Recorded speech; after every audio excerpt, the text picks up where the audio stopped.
The regulatory agencies that we worked on, they put them to sleep. It was the worst FDA under Clinton Gore in 29 years of monitoring by Dr. Sidney Wolf, the chief monitor of the FDA and public citizen. A record of great accuracy. The Auto Safety Agency I helped start was essentially shut down. Instead of being a regulatory life-saving agency, it didn't issue safety standards. It became a consultant to the auto company. OSHA, which is supposed to do something about 58,000 workplace-related deaths and injuries, deaths by disease and trauma, many more injuries, didn't do anything, didn't issue one single toxic control standard initiated and issued completely by the Clinton administration. 8 years. That never happened before in the history of OSHA since we got through Congress in 1970. We remember these things. We remember that we're not single-issue people where we sit around saying, well, my big issue is Social Security, and the Democrats aren't bad on Social Security. Correct. Although some of them wanted to invest the money in Wall Street, like the hermaphrodite of American politics, Joe Lieberman, my senator.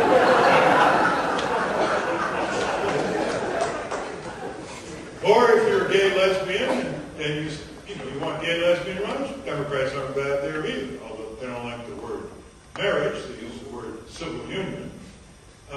If you, for example, are an NRA supporter, you like the Republicans. That's all. That satisfies you. You don't need anything else. We work on over 36 major areas confronting the country and the world. On the military budget, on foreign policy. We work on credit. We work on banking. We work on insurance. We work on food safety, auto safety, drug safety. We work on public information, freedom of information.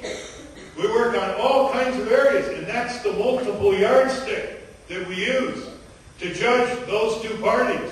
And being least worst between the Democrats and Republicans is no longer good enough.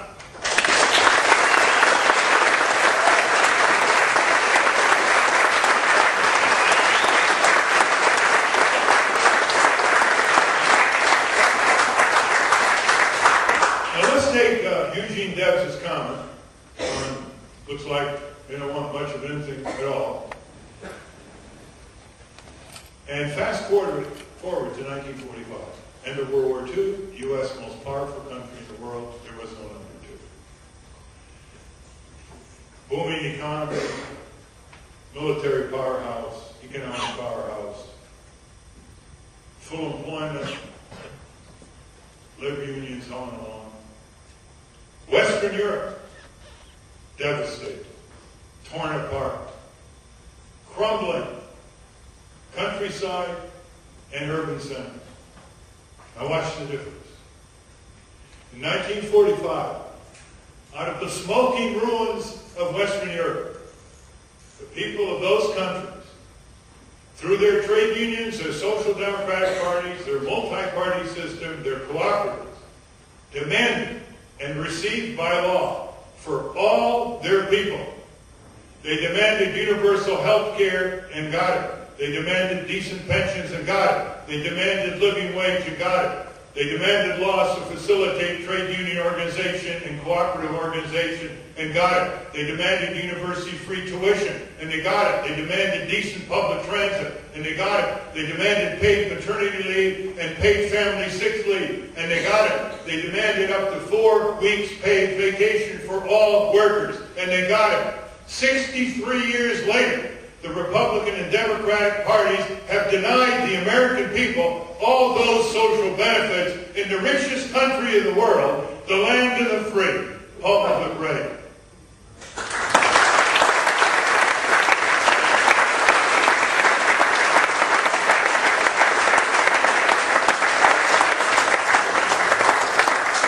Is it too much to expect that the Nader Gonzalez ticket wants to bring our country up to the level of Western Europe 63 years later?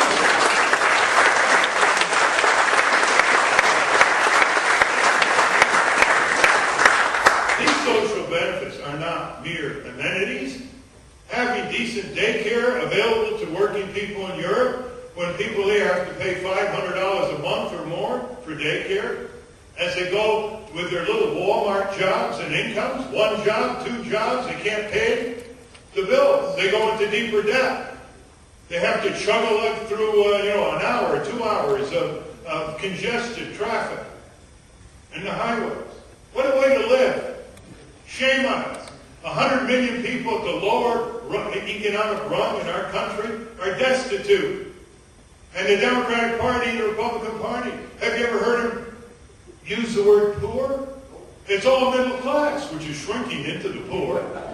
They can't even follow the trajectory of the middle class.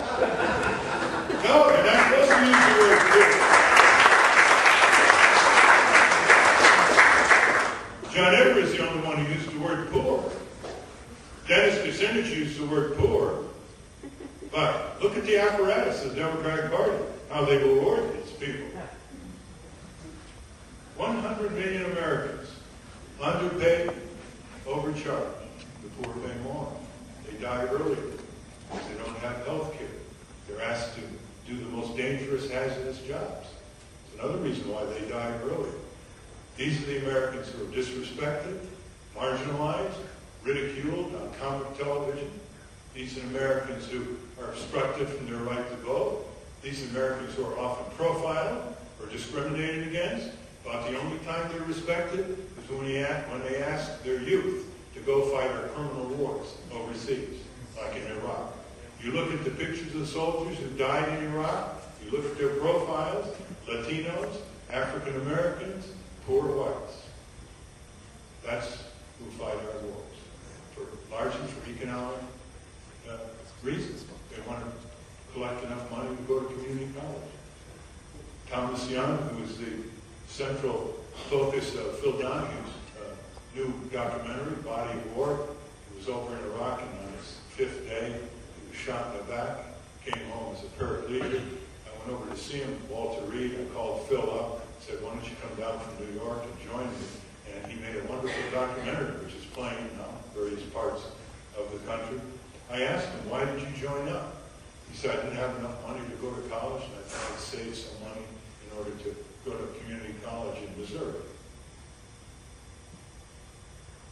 Do you think anybody in Western Europe would have said that? There's no tuition like that in Western Europe.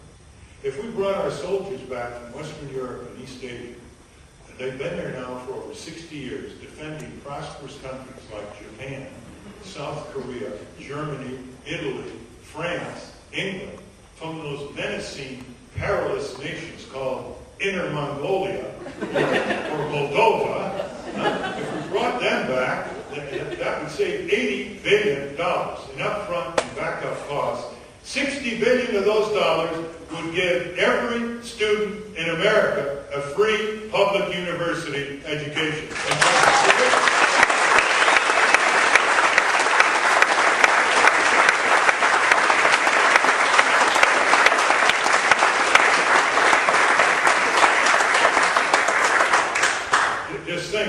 Just think.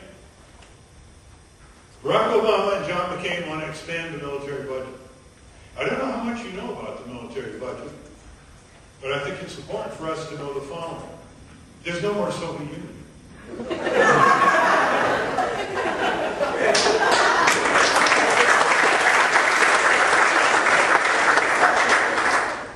President Eisenhower, in his farewell speech, as you know, warned about the military-industrial complex. You may not know that retired General Douglas MacArthur said in 1957 that the government always exaggerates foreign threats in order to get more money and more power for the military budget. Now that's a very credible statement by Douglas MacArthur, because he's not known for going to Quaker peace meetings. It's now $750 billion, including the Iraq and Afghanistan. Matt might have mentioned. That is 1/2 of the entire federal government's operating expenditures. That doesn't include Social Security, that's social insurance. 1/2, just think of that. No more Soviet Union. We don't have any major enemy. We're looking for some. I mean, we've got this criminal gang called Al-Qaeda